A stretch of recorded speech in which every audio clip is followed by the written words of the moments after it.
There's no such thing as a spiritual sacrifice. There's no such thing as a sacrifice for God. There is only satanic sacrifice. It is only the pain body, or the negative parts of you, the dark demons, whatever you want to call it, the destructive side of our nature. That is the only thing that requires sacrifice and requires losing out, or requires hypnotizing, or requires a loss of some kind. Saying that you sacrificed something for God, or for liberation, for the spiritual path, that's like saying you sacrificed money by investing in Google in 1999.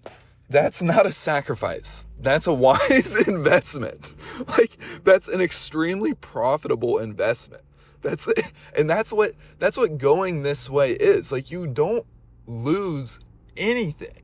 Like, refining the energy, refining the behaviors, facing these avoidance patterns, and like overcoming these mental resistances and these blockages, and giving up the destructive behaviors, the destructive identities, the negative and low frequency thoughts and emotions, giving this stuff up, you will never lose anything.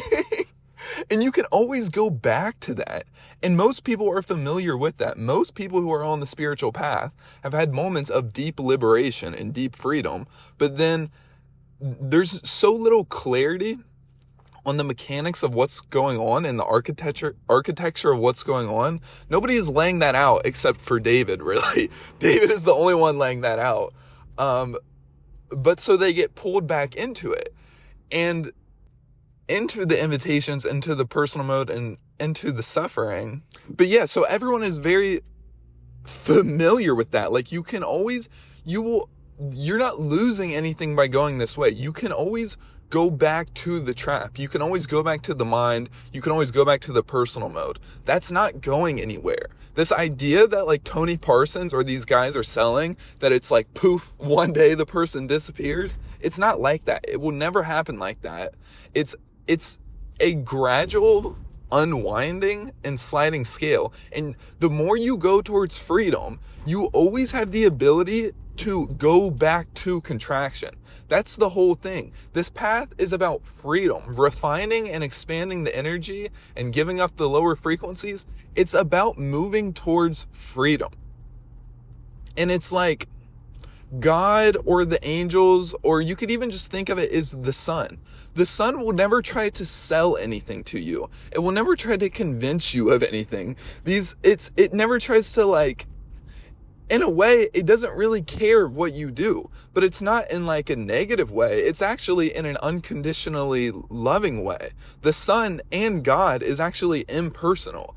It grants you that complete freedom, but it's still going to be up there shining, providing life and love for all beings. Like, the sun is the source of life, but the sun doesn't ever try to sell itself to you, and it doesn't really care what you do in a way. It's up to you if you want to turn to the sun and to soak up that power.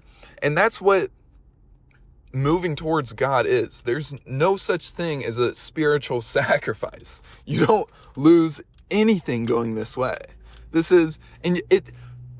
thing is, the more you become free from the character and you become free from the thoughts and emotions, and you really, really cognize that and you break these patterns, you actually are enthralled and enabled to play the character much more fully, because you can still enjoy all of the good parts with none of the bad parts, with none of the sense of lack, or none of the inauthenticity, or none of the fragments. You can play it from a real whole and complete and loving way, and enjoy all of your flaws, because there's perfection in the flaws. This isn't about fitting everyone into some one box where we're all like dressed up in like the same outfit, or we're all listening to classical music or something. This is about uniqueness. You become more uniquely you through this. The character actually flourishes through this. But it does require letting go. It does require surrender. You have to let go of the identification with the energy structures, with the mental and emotional patterns. You have to break those in order for the real love and the real power to really flow through. And that's another thing about like going this way. Like you when you surrender your will to God or to source or to the universe or the infinite being, when you surrender the personal will to that, the will then aligns with that divine will, with source will. And that's when you develop real power. You do not develop real power through the person, through being an individual. That will never work. The only way to really have power in this world and to lead others is to surrender your power to a higher source. And there is no higher source than God, than source. When you can really, really cognize that and do it on a felt way and just completely allow yourself to die to that, to completely melt and become less and less and less and less, and completely go into that nothingness, to let go of everything.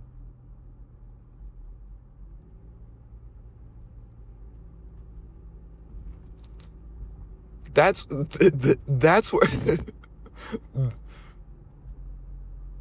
that's real power. And that's when life gets really exciting. That's the more you can, that's communion with God. For communion with God to happen, there has to be no self. There has to be just silence. If you can allow yourself to really, really die in that silence,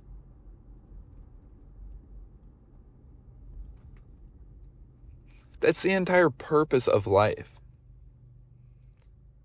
And that everybody deserves to experience that at least once, to know what that's like. To experience that death.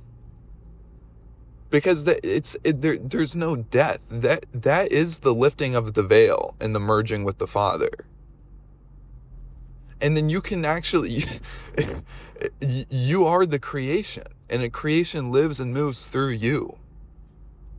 And there's a big difference between thinking about that and knowing that on a conceptual level versus feeling it as a felt living reality. And the way to feel that is to surrender all to this. If you're willing to die into this, to let go of everything, and really, really surrender into that void and let everything disappear,